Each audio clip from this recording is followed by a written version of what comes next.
the Numinous Podcast with Carmen Spaniola.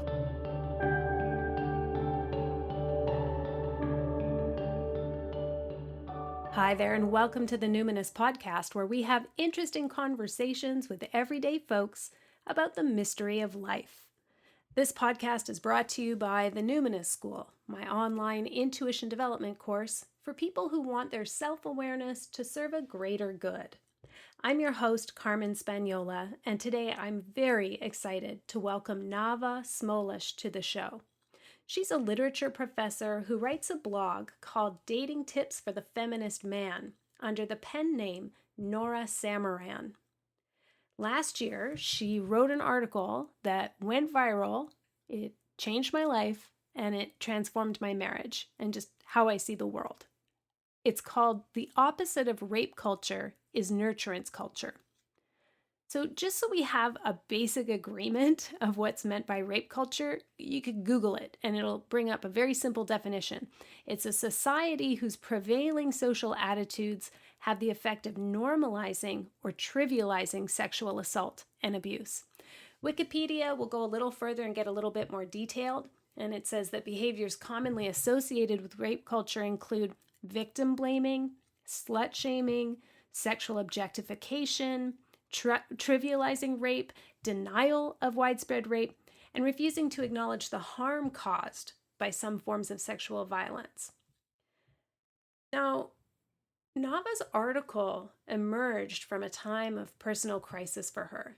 Nava has a cognitive disability, and 3 years ago, she lost the ability to read. She ultimately took medical leave from work and took to her bed for over a year. But then the article came through her and it got over 300,000 views in a week. Thank heaven, because it's such an important piece of work. The article does a beautiful job of summarizing attachment theory as it applies to adult relationships, but then stepping back to look at the larger implications within a patriarchal culture.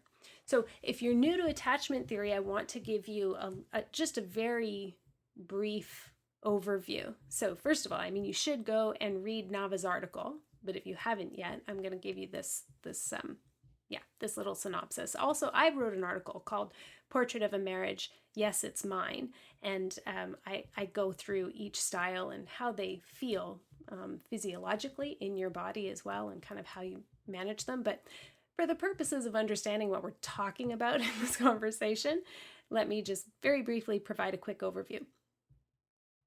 There are 4 attachment styles: secure, anxious, avoidant, and disorganized.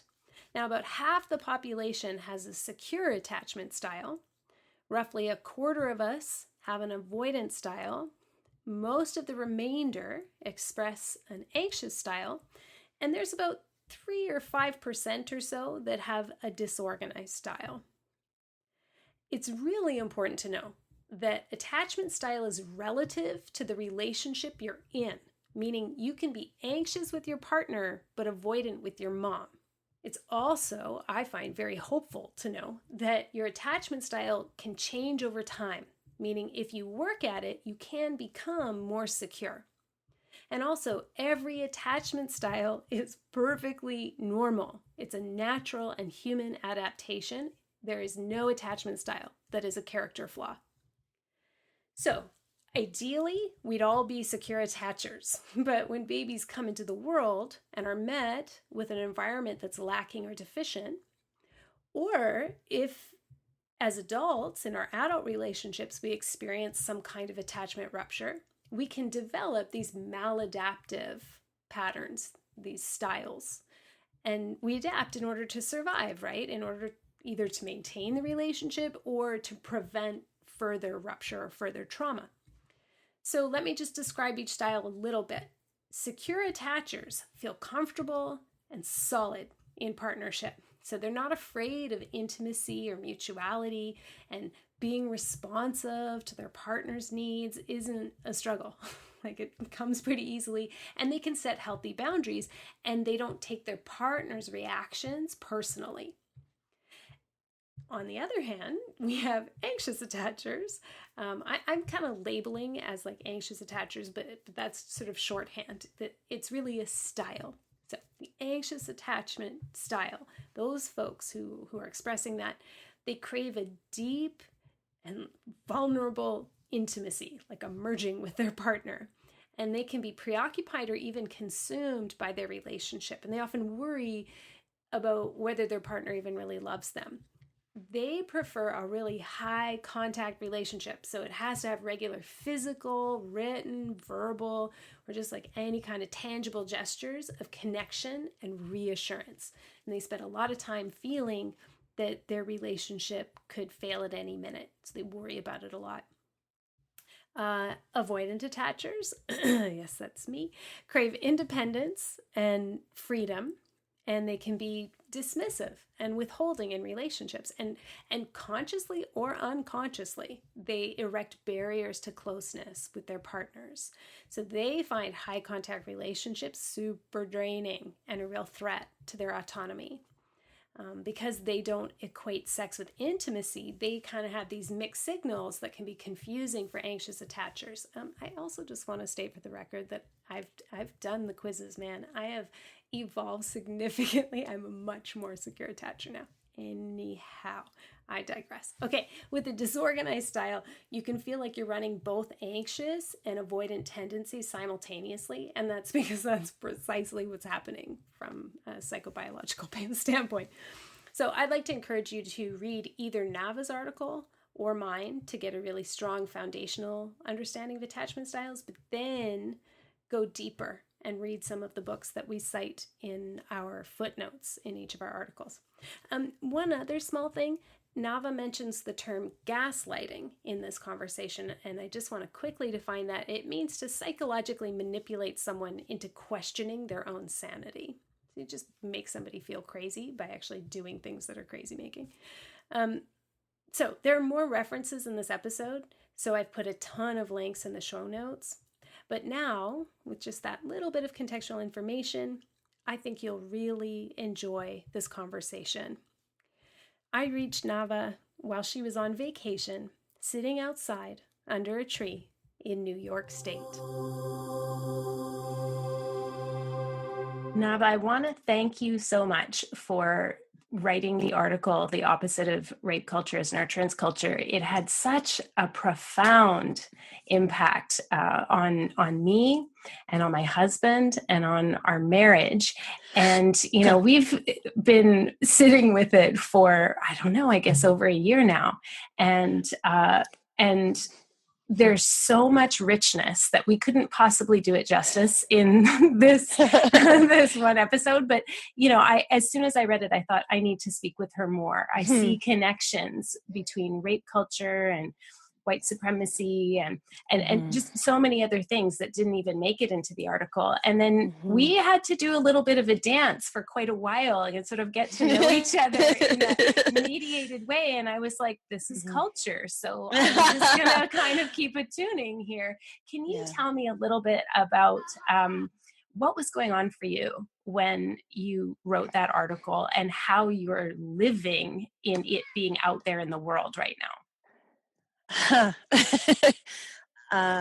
want to say thank you so much for having me. This is the first podcast I've done, and I really appreciate the genuineness of the way you've come to it. And I'm really honored to be here. It's kind of exciting. I'm feeling really happy, actually, about this. And there are kids running around me who I just laughed a little loud, and one of them laughed back at me, not knowing why I'm behind this tree. I love that. So how did the podcast come to be? Well, I think of it, one of the things that has influenced me for quite a few years is the Icarus Project model. And I've been thinking a lot about dangerous gifts, and I think this definitely comes out of that kind of, this definitely was a gift that emerged in the middle of a difficult time. I'm a literature professor, and I have a cognitive disability, and I had stopped being able to read about 2.5 years ago. And I went on medical leave, and I was really privileged and lucky to have the ability to go on medical leave for the first time in my life. I was able to like not work. And I did that, and I was like, oh God, can I do this? And I did. And I couldn't read at all. Like I couldn't read a sentence for about 6 months. I couldn't really speak. Or put coherent thoughts together. Wow. And I went back home to my best friends from high school's house who happened to have a spare room, and I kind of crawled into their spare room bed and didn't come out for a year. Wow. And I didn't talk to anybody except my sister and my best friends from high school for about a year. Wow. Yeah, it was a really quiet time. And right when I was just, had been teaching for about 3 years and was post-PhD and was supposed to be, in some kind of career building phase that I didn't really understand, because I'm not really from a background that, like, no one in my family really understands that stuff. So I didn't really know what was supposed to happen after you graduate from a PhD. Now I've learned a little more, but it was a very confusing time. And in that time of like this deep, deep, deep stillness where just everything had stopped, there was a point of, there was an abyss time. Like a lot of people have these experiences of talking about the abyss when you kind of look over the edge and you're not so sure you still want to be here. Mm-hmm. Once I opened up and started talking about it, it turns out lots of people know what that's like. That moment. I had a long string of those moments over about a year and a half, and I was working with some very talented body workers, and they brought me back many times, and they continue to heal me, and things have gotten so much better now. I mean, I'm back at work, and everything's in some ways better than before, more whole than before. But there was a moment at the very bottom of that time of isolation and abyss. I used to say dark time, and I'm really aware of the implications of that language, and I don't use that language anymore. When I just surrendered. One of my body workers was yelling at me on the phone. I was standing on a street outside. I'd come in for an appointment, and the buses were late, and there was a snowstorm, and I missed the appointment. It's just one of those shit days. Yeah. And you're like, I give up. I don't want to be here anymore. And I'm crying, and he's like, you're fighting it. Something is trying to come through you, and you're fighting it. You need to stop fighting. You need to surrender. And I was like, I don't know what you mean. And he's like, just surrender, and I'll help you. And I was like, fine. I've tried everything else. And I just sort of he was like, if you're going to fall, let yourself fall, and you'll find out it's not as bad as you thought. And I didn't know what that meant, but I had really good guidance, and I did. And I had been putting together this funny piece that I didn't really understand, trying to figure out something that was happening to me bit by bit, and puzzling it out, and reaching. And it was about 3 days after that, maybe within a week after that moment, that I hit post. And it went, and I was very surprised. Wow. I'd had a little bit of something like that happen before, because that whole blog came up as originally 3 years ago. It was a joke. It was like, I was frustrated about something, and I wrote a blog post, and I just wrote it really quickly, and I didn't even think twice about it. And that one had gone a little viral, like a lot of lefties read it. And it had been a fun experience, but it was just silliness. And so I used the same name just because it was out there. The name's kind of random. It was just my letters of my name jumbled up with some vowels stuck in the middle. Right. It was really, I'd never thought twice about it. If I had known I was going to be stuck with that pen name, I might have actually picked one. I literally took N, S, M and shuffled them and put some A's in there. I was like, oh. It sounds great. It really runs off the tongue. I guess it just, when you stop thinking, things come through you. So I posted it, and it got, 300,000 views in a week. Wow. Something like that. It was pretty intense, and it went all over the world, and people literally in every country are reading it and writing me mail. And I didn't expect that. It pinches a nerve, not just hits a nerve. It's like, ooh, it's that recognition, and it's a painful recognition, and not just personally, but also collectively. So I feel it. I can feel why people in, all over the world go, oh man, there was a beautiful line right very early in it where you say violence is nurturance turned backward. And the whole thing just kind of goes from there. You're just like, oh my God, I'm just peeling myself. Trying to get all the stuff I've swallowed and just unswallow it. I'd be really curious to hear what it was like for you, what it touched for you, because everybody's lot of Yeah, different as an pieces. avoidant woman, Oh yeah. actually, it was painful to see how I had internalized patriarchy and misogyny as a way to survive. Oh, okay. It That just makes made so much so much sense. sense, right? Yeah, That makes and so much sense. And that makes having sense with the writing that you're doing too, and all of the work that you've been doing that I've been following too. Makes yeah, so much and sense. I have a very anxiously attached male who is trying to Mm, be to earn secure attachment, and I'm mm. thinking, of course I want that, but actually everything that I am it's like I'm like radioactive, it's just like no thank you. And so Yeah. how here I am critiquing patriarchy while I'm Yeah. completely uh you know um emasculating, Huh. shaming, That's what it was. It came, you know what? It came out of a realization that our culture has been shaming men, and this was a realization that I had, and it's not. I do not hold to or come from the like MRA, Iron John, no, whatever bullshit. Not my thing. But no. that like I love. There are a lot of men that I love in my life. I have a brother who's like someone that I've had a complicated relationship with. I've dated a lot of complicated men, and a lot of my friends are male, and I have a lot of these conversations with men. And I've always been kind of a tomboy all my life, and felt more comfortable in some ways with men than with women, and like listening and feeling through, and realizing how much shame they live in. Mhm. And I want change because I mean, to be honest, I was dating someone who was psychologically abusing me when I wrote at the time that thinking grew, but I didn't understand that yet. People around me were telling me that. They were like, this isn't okay. This isn't okay. And I was like, no, it's okay. It wasn't. And the way that you protect, you're like, no, you just don't know him like I do. But like, I was working through some things, and I mean, I think really, really get into, I deeply empathic person, I think. And I was feeling underneath things that he didn't even know were there, that were like inherent shame. And then when I do think that when you feel shame, you push and hurt people that try to get close to you. Absolutely. And I do think so. I think I've been in that role. Like I've also been in an avoidant role before. yeah. Oh, and that brings up something very interesting about disorganized attachment, which Yeah. like I just spent 4 or 5 days in a training specifically devoted to understanding disorganized attachment because it's not written about. Now I get Yeah. it. It's super Yeah. unpredictable. It's like learning. Yeah, you do all the things. You do Yeah. all the things all the I time. push, I pull. Like, Yeah.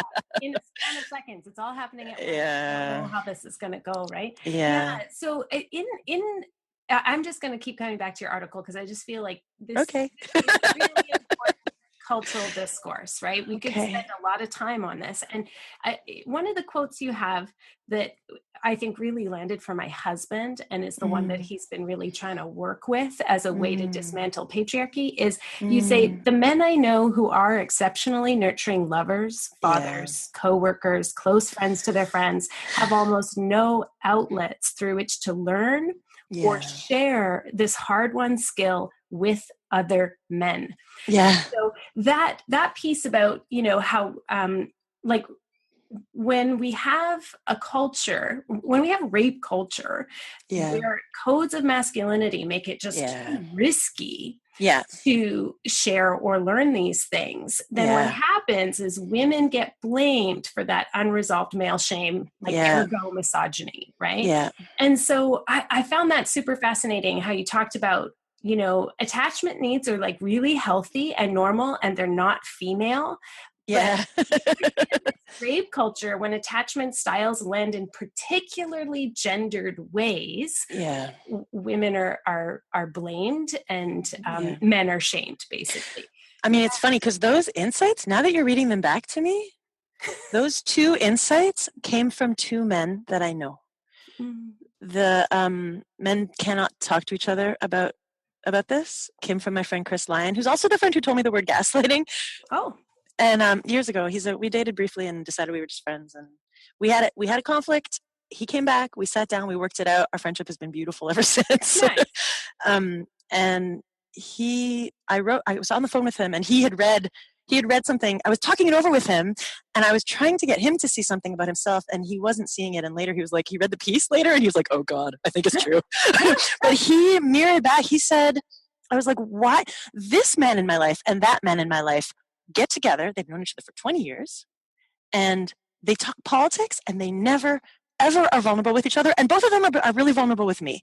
Why don't they ever talk to each other? And he's like, it's like lizard brain stuff where like we think we would, that if you ever reveal it, we'd kill each other. So you can't. And I put that in, and I was like, he corrected me. I didn't understand that. And the insight about shame, that that's what it is. All these men in my life were like opening up to me, and I was like, you need somebody other than me, because you're actually hurting me when you do this. Like, not that the opening up is great. It's the lack of change that was hurting me. I was like, you keep hurting people in the same ways and then wanting to process it but not actually changing. Like, yes. And I was like, you got to do some of this work with someone other than me, because I'm the person you're hurting. Like, Absolutely. and that line that said, women get blamed for unprocessed male shame, that's my abusive ex who told me that about himself. He said, I realized that so I was shaming you for my shame. And I was like, and it went into the piece at the time. And then, so it's all insights that men have been sharing, but not with each other. Like, and so then there's a grief, right? Like, I mourn that, and I see my husband mourning that, and like really trying hard to attune to other men and like kind of go outwards, like, so he's not always dumping back into the relationship. It's super hard because we're still very much like working and processing. What does that's where the beauty is, right? It is. It's also where it becomes even more excruciating, because once you know, and then you keep fucking up because you understand in the moment that actually these are not character flaws. These become physiological states, right? Like, we're wired to that style. It's plastic. We can change it, but it does. It's hard. Years of effort, right? It takes commitment. Yes. And that commitment is the beauty to me in all of these things, in the larger political struggles and in the interpersonal ones, which are not separate from me. The commitment is the beauty. Yes, it really is. I also want to, I want to kind of, so it felt, I could feel relief as we were just talking about those, like a couple of insights there. And I want to feel even more relief, because sometimes being able to map the struggle is really clarifying. Another couple of things you say that are particularly gendered ways that when attachment styles show up in that way, they keep supporting rape culture. One is like, men who then are seeking like power over and dominance because their normal intimacy needs are distorted.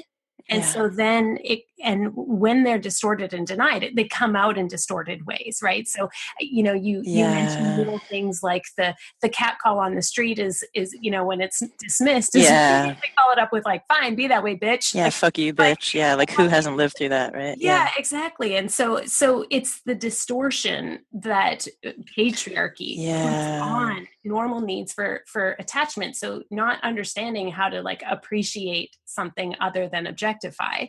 Partly, and it's partly also the larger cultural fabric and the way that it disguises things. Like, and this is what I've learned about this in the last year. And since that writing that, so much more has come clear. But like, I mean, if I could use a metaphor, that you know how an amplification, you know how with lasers, with light, any kind of wave, sound or light, you ever learn the physics of light or color or sound?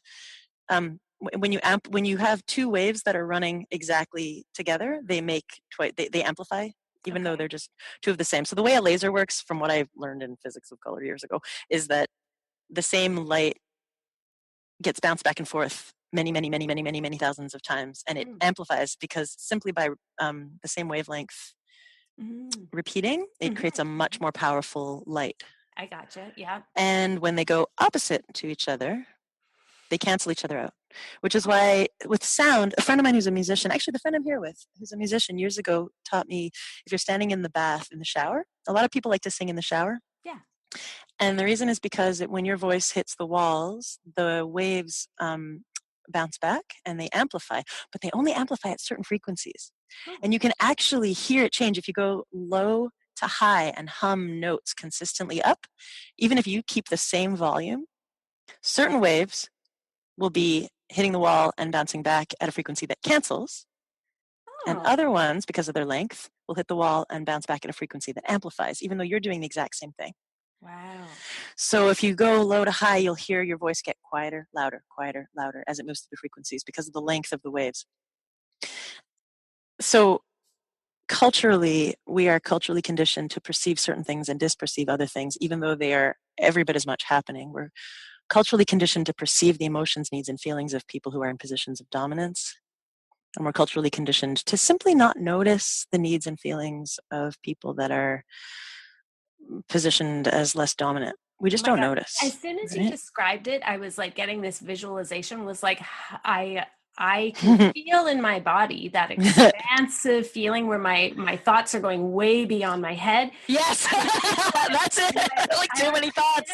Yeah, and then the way that you brought that in, it's like seeing the Matrix. Like yes, it feels like that because so take the shift that's happened in the last couple of years over, I don't know, decades of work and organizing and labor and deaths. And this is not my struggle, so I want to honor it. But I feel like, just want to be clear, I'm speaking to something that I've learned from that's not mine. But the change that's happened in the last few years with trans identities, trans kids being more and more spaces where kids can be trans in schools, where there are bathrooms that are not divided by sex, where there's understanding that gender and sex are different, like the massive transformation where now I have a friend who works in Texas in some who has 2 trans people on their team and they get their pronouns right and they and they have no political reason, they've not gone out seeking this. The culture has finally turned a corner, right?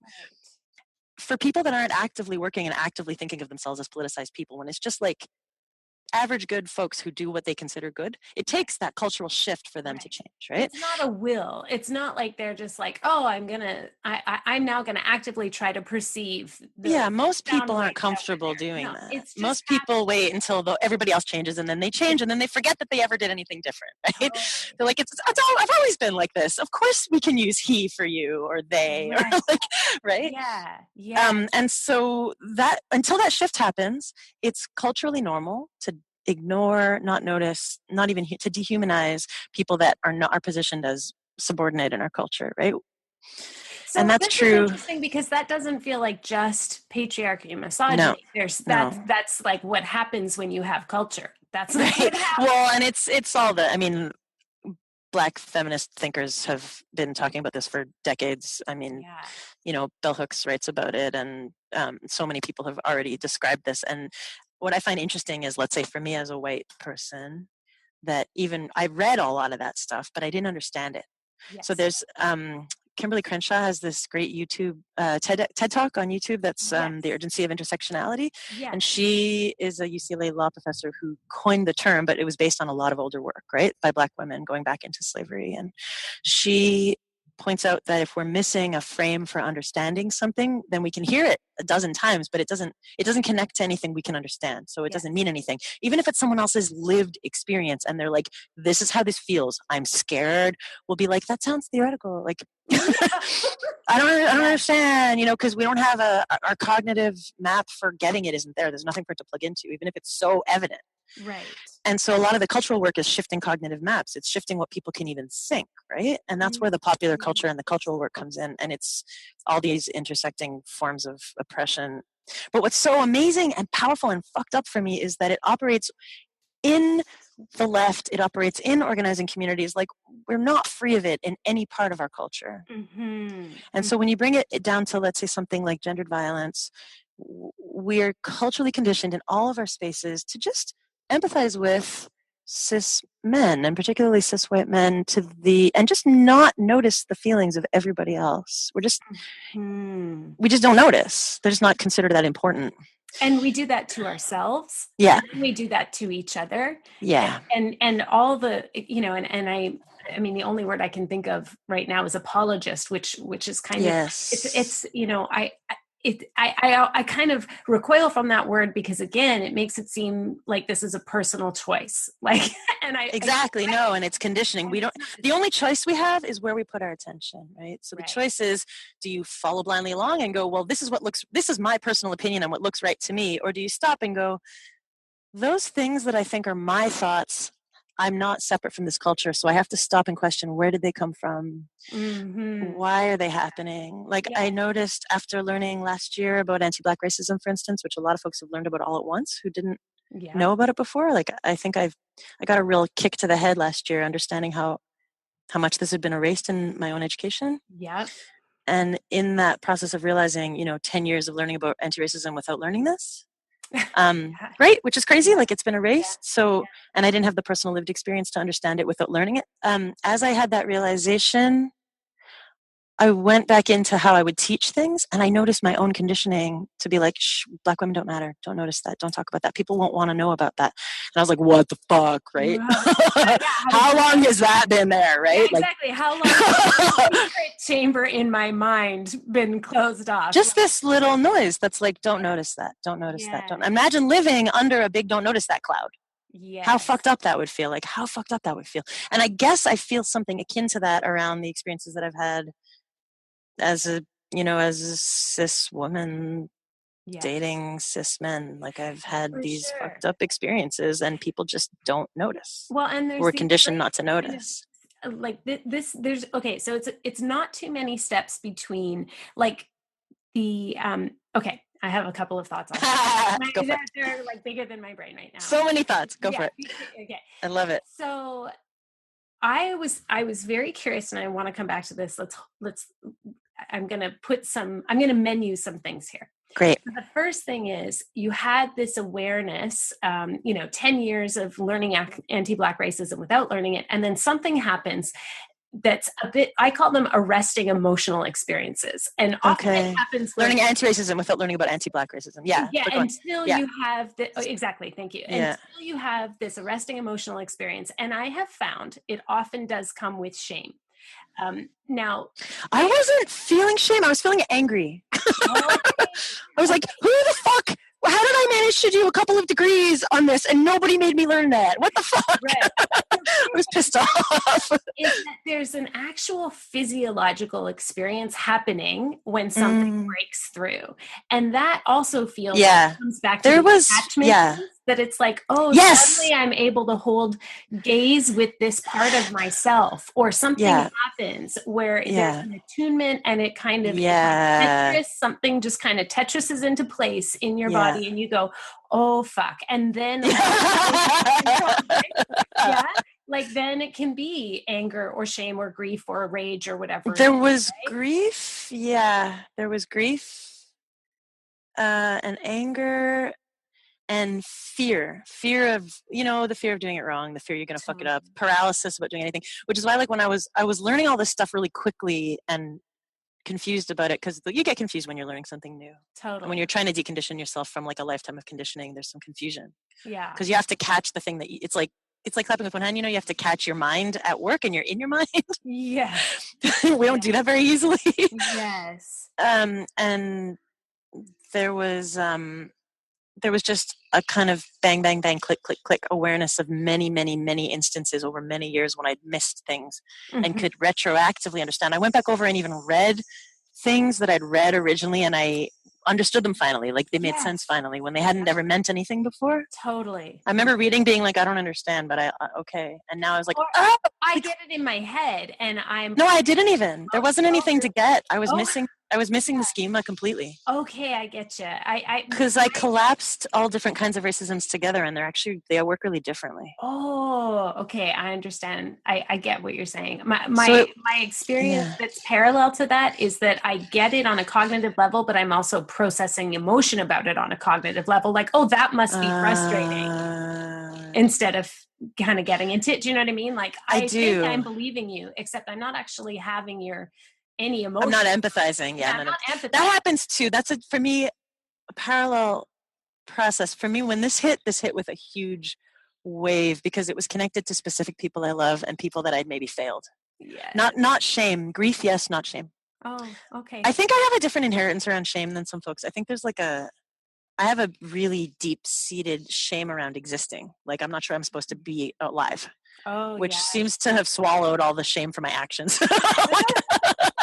like very fundamental. Am I allowed to be on this earth? Shame, it's a which I think foregone conclusion. Yeah, I don't have that much oppressor shame. I have a lot of oppressed shame. Like my dad's a Holocaust survivor, so the intergenerational stuff is a little different. Yeah, It's a different flavor than a lot of what people talk about. I don't know. I appreciate that you're really looking with like the quality of your looking is nuanced so that you can say there are many different kinds of racism. There's many there's Well, that's not me. That's just stuff I finally heard people have been talking about for decades. Yeah, That's me really slow. Yeah, I get it though, but I mean that for people who are white, who are settler, that the conditions make it like it we just don't see, right? It invisibilizes. So it can, and so the very first thing you see is kind of the general fuzzy kind of perspective, and then things slowly can start to distinguish difference, right? And nuance, which I think is not, I don't want to say it's like an advanced skill. It's just part of evolving and maturing as a human. We're just super slow about this. And putting your foot in it a bunch of times too. Being willing to be like, oh, okay, I fucked that up. All right, onward.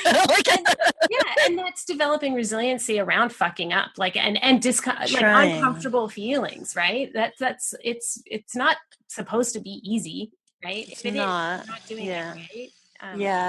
So, although that connects in, I think, to so many other things. But you have a menu. Oh my God, there's 6 other things there. Yeah, exactly. So the next part of the menu is that there's also this sense of like conflation of things. I'm kind of going back to the gendered piece here. Yeah. But I think it then again, it's not too many steps to the white supremacy thing. When you conflate things because you can't distinguish, because you can't untangle things that are firing all at once. Or because we're taught to think in very simplistic ways. Yes, that isn't something that is taught, and so we have to unlearn the conflations of sex and love, or the confusion. To be about like when there's an over orientation towards the physical, it can be confusing when the emotional kind of side beside it, and if it's like the confused mind says no, right? The confused mind is like, fuck, I don't know what this is, and it's to just miss that. So that's or to freeze, or to have any number of fear responses when we don't understand something. What was that article that went around that said that we treat unfamiliar ideas like enemies that are attacking us? Yes. Just shut down. You're like, no. Men, when we're like, I need you to be more vulnerable with me, and they're like, I'm sorry, because what?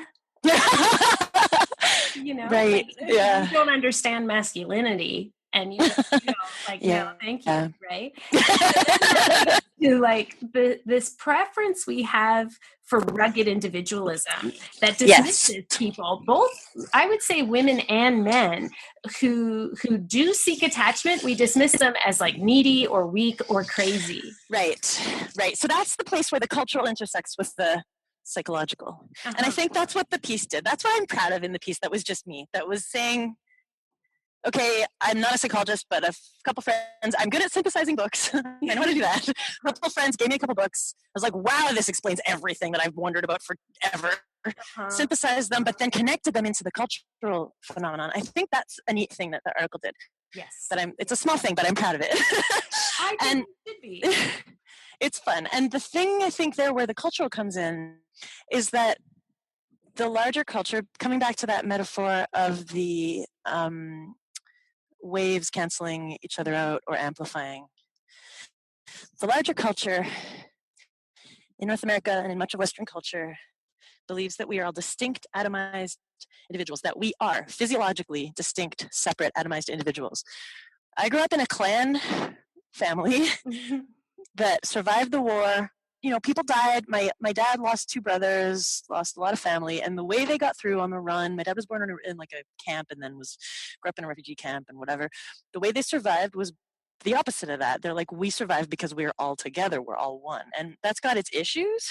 And they were like, I think Eastern European values probably came into play or whatever. There's probably more collectivism in some parts, but I think that if you grew up in that kind of environment where, you don't assume you're individuals because you're not. It's idiotic. You all breathe, you all drink, you all it's an illusion. And so for me, what we need to understand is that we live, and, lots of people have spoken about this.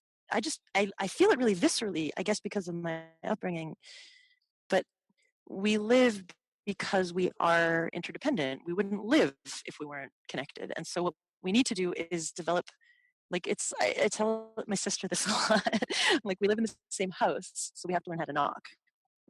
Like in the West, and this is something I noticed in also an article by Alexis Shotwell that I really liked, that talked about how we talk a lot, somehow the language about boundaries is that a boundary is a wall that you build and you say no, and it's hard to say no, and people have to respect your no. And I'm like, I think actually, and there's a writer, Tad Hazumi, who started writing about this specifically about whiteness. Do you know him?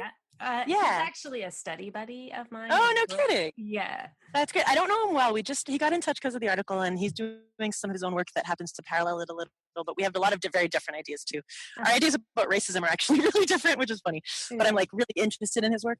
But he said it too, that, a boundary isn't a no, it's a movement together.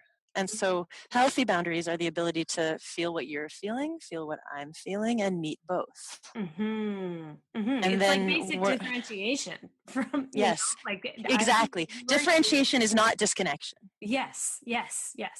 And we mix that up in the West because our larger culture says it's good to be isolated and atomized and individual and be able to do it on your own. Bootstrapping, mythology, all of that shit. We have all been conditioned into that. I have too. My family a little less so because of like I said, like also like just working class, like not having a lot, and so you just share instinctively when you don't have enough, because if you don't, you die. Yeah. Well, and that's a beautiful I do want to help move people a bit to like some relief in their bodies right now, because they're like, this is but you end the article on this exact notion of community care and cultural transformation. That's it. Right? There's these four points that I love. I'm going to give them to you, and I'd love you to say which is the one that you're kind of most working on, or which one do you think is the most emergent or needed right now. So four examples, is you say one of the acts is to protect while you listen and believe. Yeah. So you talk about that in terms of gendered, but I can see the parallel with racism. Yeah. You also talk about learning self-love as a way to eradicate the shame or to resolve the shame, heal that. The third thing is you say, do the work with other men, which I can imagine being with other white people if we're talking about racism. But in an accountable way, and to continue to support and protect oppressed people, not just to connect with each other. Yeah, you're not hurdling. It's been misinterpreted that way. Yeah, exactly. It's not good to grade here, guys. With hurdling our work. No. And then the last thing you say is fund and lend prestige to masculine nurturance. Like those, celebrate, but actually culturally give it a place of purchase. I hate to be capitalist, but it's in everything. Using a tool to dismantle the master's house might be one thing. But those are sort of four of many different approaches, but four that kind of stood out to me. And I'm wondering if anything in there, or maybe something different, feels urgent for you right now. I think something a little off to the side of those, of a few of those. And it's, maybe it's the do the work with other men, but while in an accountable relationship, because maybe it's that, but it's off to the side a little. I think in this moment right now, like when there's so much happening, there's, white supremacist people rallying and killing people, and we're at a fever peak of things that have been there all the time. And I've heard something I loved, a quote by Adrienne Marie Brown, that things are not getting worse, they're getting uncovered, they're getting revealed, like we're pulling back the veil. Yeah. I think that's clearly what's happening. And so for me, let's say as someone who's got white skin privilege and walks in the world as a white person, that means that there's things I'm only learning now that have been there the whole time and I couldn't perceive them. Mm-hmm. And I think for people who are cis men, that is happening as well. There are things that have been happening and we've been saying it and saying it and saying it, and they weren't hearing it, not out of maliciousness, but out of inability. Mm-hmm. And there's that moment of being willing, and it's hard work and you have to be willing to do it. I think in all of those things, the what I really feel the need for, and I hear a lot of people needing, is just to abide together. It's just to connect, like with one another. And that needs good boundaries. That needs the ability to listen to the other and the self at the same time. Mm-hmm.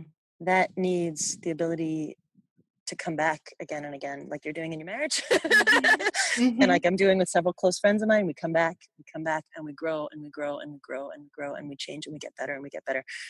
That needs that ability to return to the site of harm and repair anywhere that it is, right? And that is what allows people to fight white supremacy, not only in its worst, most overt forms, but in its everyday institutional forms, because it lets us say, hey, this thing just happened and it's fucked up, but I love you. Come here and let's talk about it. Yeah. And right now, if we have this culture of disposability and we have this culture where people think that they're atomized individuals, where every relationship is a choice. I'm sorry, no, every relationship is not a choice. That's a crazy idea. We don't get to choose who we know. That idea is breaking our culture. Yes. We do get to choose whether we're intimate or not in certain ways. Like no one ever is owed touch or sex necessarily. Right. Although I think if someone is in a state, like if someone falls over and breaks their leg, they're owed care. Like care is owed. Yes. But there are forms of intimacy that we don't choose. We don't choose that we know the baker whose bakery we go into, and the day-to-day life is a form of intimacy. And we can't pick the people we're intimate with, so we need to have ways to get along. But that doesn't mean condoning, allowing, or continuing the erasure of massive systemic structural violence that's killing people every day, that's destroying people in big and small ways every day. It means being able to do all of these complex things all at the same time. To notice the harm, interrupt the harm, not be bystanders, be able to stand up and say, hey, I see that, and I'm not going to let it happen. I'm not going to blame the victim. I'm not going to be a bystander. I'm not going to let it go on just because I'm scared someone will. Because when we have this constant disposing and discarding of human beings for saying the wrong thing or doing the wrong thing, everyone's afraid they're going to be discarded, and that comes back and becomes bystander culture. Right. It's so true. So I want to like, I love that there's like an arousing peak happening here. Yeah, this is fun. I feel it. It's good. It was very satisfying. Here's what I would, from this place of sort of empowerment in this moment, I would love to know, and this isn't to like crash your peak, but just to this is great. Kind of it's a nice, we can roll down again. For people, is like, how do you, Nava, personally cope with grief and rage about these large scale collective dilemmas? On a good day or a bad day? Oh, please tell us both. Start with no, y'all know the bad days. I'll tell you a good day. Okay, everybody's bad days are the same, I think. Hello, a bit. I brought a bagged lunch. Yeah. Bad days are horizontal. Good days. Okay, so there have been fewer of those. This last year has been hard for everybody. Yeah. The last 3 years have been hard for me personally in ways that I think I'm coming out the other side now, and there's growth there. But good days, tapping into something deeper underneath that I think a lot of people feel. I think a lot of people feel that this is a time of transition. Western culture is crumbling. All the bad shit is breaking apart. And we can feel that. And that's the chaos and waves at the surface.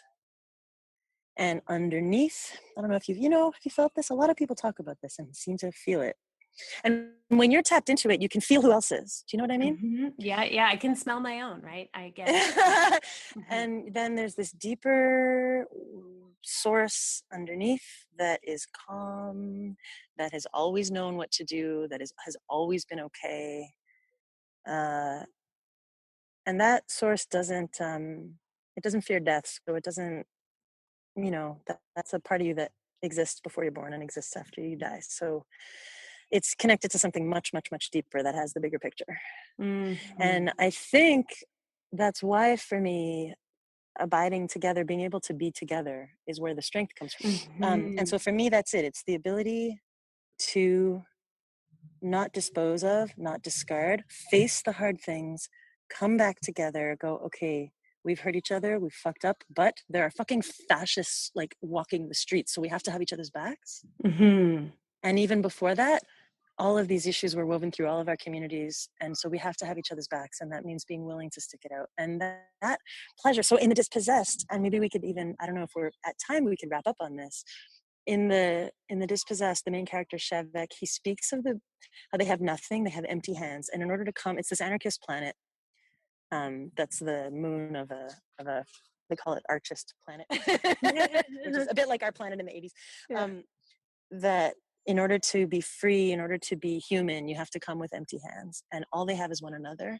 And the beauty of the faces of the people that are his people that he loves, the beauty of the Adonians, like the beauty of the people, are where he finds his hope and where he finds his ability to go on. And I'm definitely built that way. Like for me, the pleasure in the company of the people that I care about is my strength. Mm-hmm. And it means we're going to bump up against each other. We're going to cross each other's boundaries. We're going to fuck up. We're going to hurt each other. And we have to come back and work through it. And then we can be strong because we know that we are together. Mm-hmm. That's where I get my strength. I don't know if that helps. It really does. And you know how I know is because I can feel it, right? Like it's a subtle somatic thing. Like, so I really appreciate you abiding with me. I feel a real kinship. It's I feel like my cheeks are sore because I've been smiling this whole time, even though we're talking it's funny. about, people are walking by looking at me because I'm laughing onto this phone. Exactly. There's an Thank you so much to hold nuance together that just feel we're kind of dispersing the burden, right? It's because we're in it together. So thank you for coming together. Oh, such a pleasure. And I really appreciate the way you ask questions. It really brought everything out and then tied it all together. It's quite a gift. I don't always have the ability to speak this easily, so thank you for that. Oh, well, thank you. Really meaningful. It's a pleasure to be here. Thanks. So that's a lot to digest, eh? I do want to give this conversation some space and let you ponder it for a while. So there won't be a rumination in this episode, but Ruben and I have discussed it, and we are going to do an episode soon where we talk in depth about our marital journey and how we've struggled to earn secure attachment with each other, and also how we've recognized and coped with and sort of railed against and resisted some of the cultural problems that Nava's talking about in her article that have crept into our marriage by way of patriarchy and internalizing misogyny and yada, yada, yada. For now, though, I'd really like to thank Nava once again for putting her words online and for sharing her thoughts with us here in this episode today. I enjoyed that conversation. To read her article, go to norasamaran.com, NORASAMARAN.com. And as always, I like to thank my listeners from somewhere in the world. Today, I'd like to thank my listeners in the Netherlands. So wherever you are in the world, if you're feeling a bit hopeless about patriarchy and white supremacy and the state of the world right now, you know, the Dutch had a saying during the German occupation in World War II that I love. And it was this: hope is not necessary to proceed as long as we have some courage. And that makes me think of another quote by a great and beloved Canadian, Tommy Douglas, who said, "Courage, my friends, it is not too late to build a better world." To read the article I wrote on attachment theory, you can search for it online at medium.com. It's called Portrait of a Marriage. Yes, it's mine. Or you can find it on my website, along with a number of articles I've written on attachment and healing attachment wounds, actually, at carmenspagnola.com. CarmenSpagnola. Until next time, take care.